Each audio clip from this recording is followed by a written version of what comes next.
Contact lower has closed out.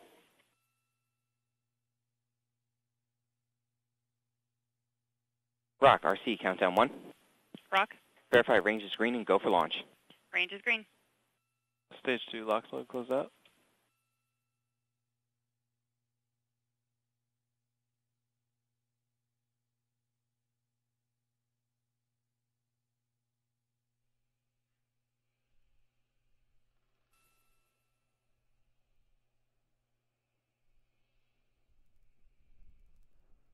Vehicle gas closeout started. Ground gas close-up started.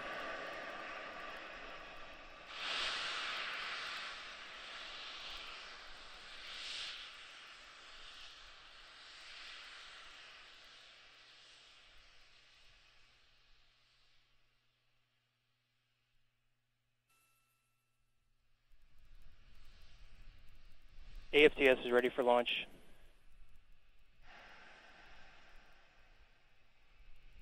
F9 is in startup.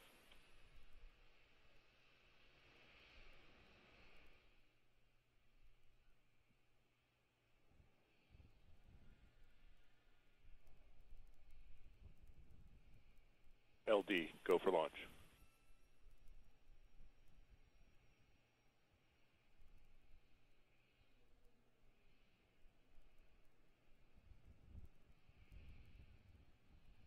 T-minus 30.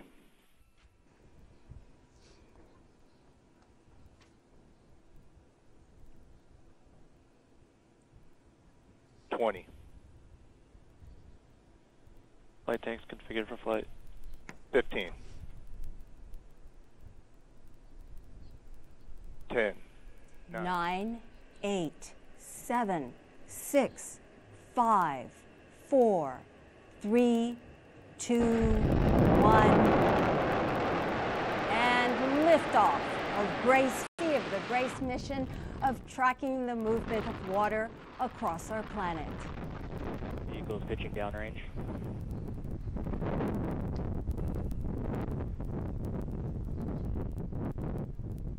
Stage 1 props nominal. Nominal. GC copies, we'll go. GC copies, we'll go.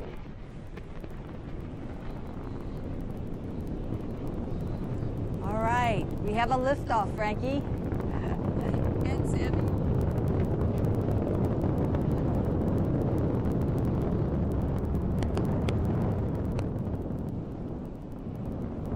Power and telemetry nominal. Beautiful launch.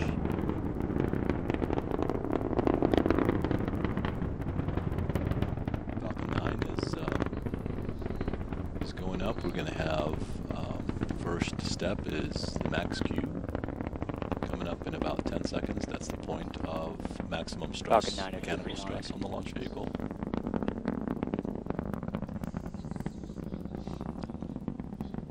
As it's going the atmosphere out here. Vehicles experience maximum dynamic pressure. So we just went through max Q. Everything's looking good. The next stage is the main engine cutoff.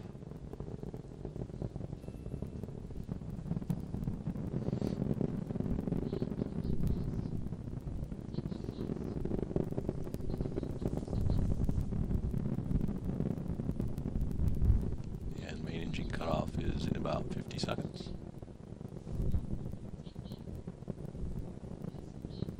Main engine cutoff is the point where the first stage of the rocket will stop ignition, of course, and be deployed.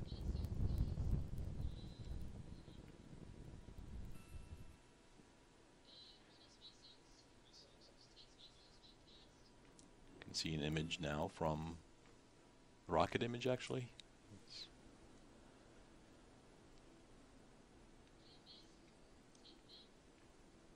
So the main engine cutoff will be in 15 seconds.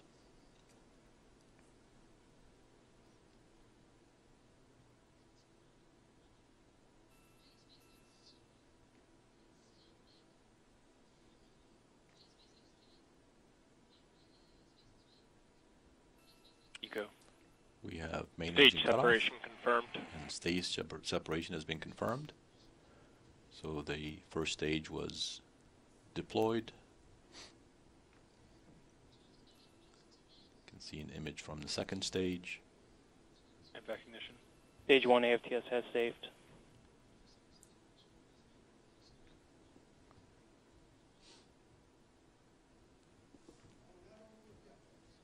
So everything is nominal. Fairing See the separation. fairing separation successfully. And you can see the Grace Follow-on and the Iridium spacecraft in the picture there. Stage 2 is following a nominal trajectory. So everything's going nominal.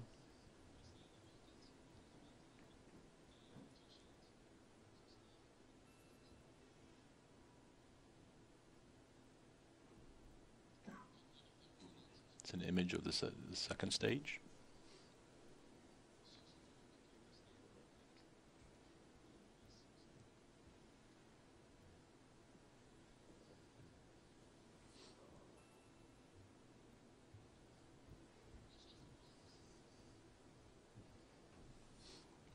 So the second engine will burn for approximately 8 minutes.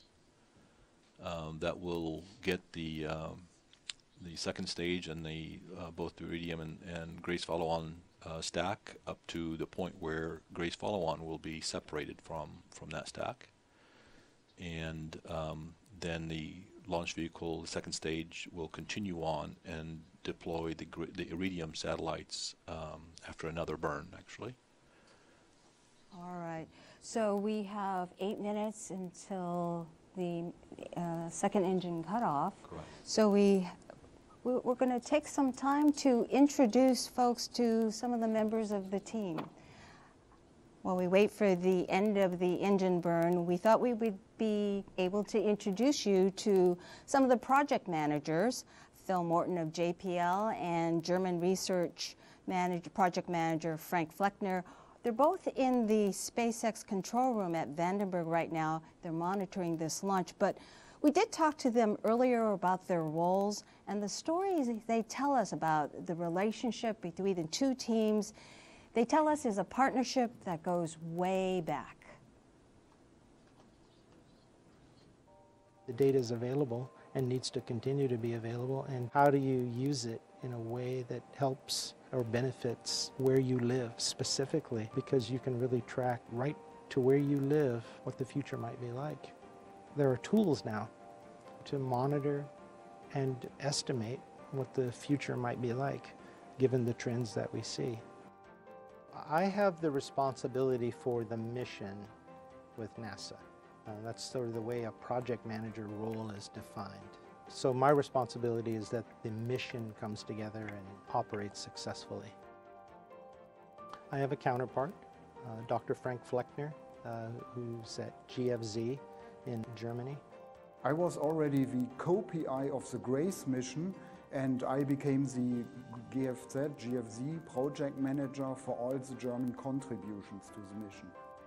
He's a pleasure to work with. He's very knowledgeable on the science data from GRACE. We talk weekly, if not more. It's a pleasure to work with somebody that you can have a straight conversation with. I know Phil already from the GRACE project from 98, 99, say 6 years ago when we started to implement GRACE Follow-on. I was very happy to see Phil again to be the... Hesitant to say that the Chinese were helpful in that meeting. I don't have anything to add to what the president said there. Okay. Are the Chinese helping push forward the U.S. Kim Jong-un summit?